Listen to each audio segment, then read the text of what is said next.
സ്രാവാണ്. അത്യാവശ്യം വലിയ കഷ്ണങ്ങളാക്കിയിട്ടാണ് എടുത്തിട്ടുള്ളത്. ഇതിലേക്ക് ആവശ്യത്തിന് ഉപ്പ്, 1/4 ടീസ്പൂൺ മഞ്ഞൾപ്പൊടി, 1/2 ടീസ്പൂൺ മുളക് പൊടി, 1/2 ടീസ്പൂൺ കുരുമുളക് പൊടി നല്ലതുപോലെ ചേർത്ത് മാരിനേറ്റ് ചെയ്ത് വെച്ചിട്ടുള്ളതാണ്. അരമണിക്കൂറോളം മാരിനേറ്റ് ചെയ്ത് വെച്ചിട്ടുണ്ട്. 2 പച്ചമുളക്, 6 ചുവന്നുള്ളി, 3 തണ്ട് വേപ്പില. പാൻ ചൂടായിട്ടുണ്ട്. ഇതിലേക്ക് ആവശ്യത്തിന് വെളിച്ചെണ്ണ ചേർക്കാം.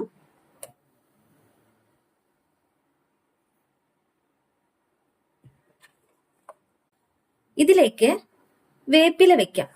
തണ്ടോടുകൂടി വെക്കുകയാണ്.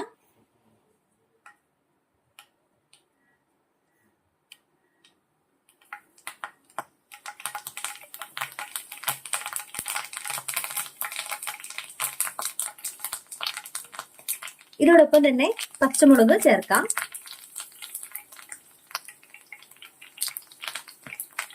ചുവന്നുള്ളിയും ചേർക്കാം.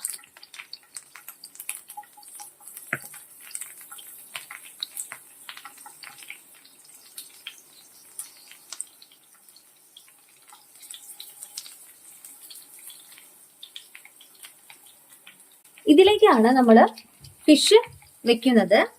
മാരിനേറ്റ് ചെയ്ത് വെച്ചിട്ടുള്ള ഫിഷ് ചേർക്കുന്നത്.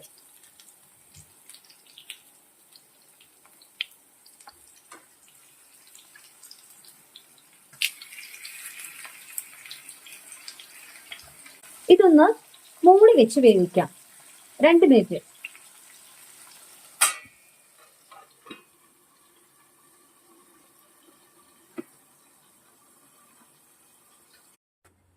നമുക്ക് ഒരു സൈഡ് ആയിട്ടുണ്ടോ നോക്കാം. ഇതിനി മറിച്ചിടാം. ഇനി മൂടി വെച്ച് വേവിക്കേണ്ട ആവശ്യമില്ല. ഇത് നല്ലതുപോലെ ഫ്രൈ ചെയ്തെടുക്കാം. ഒന്നുകൂടെ നമുക്കൊന്ന് തിരിച്ചിടാം.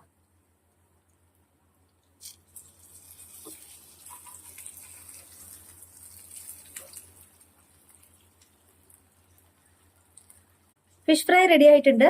സ്രാവ് ഫ്രൈ ചെയ്തത് റെഡി ആയിട്ടുണ്ട്. ഇതുപോലെ ഒന്ന് ട്രൈ ചെയ്ത് നോക്കൂ.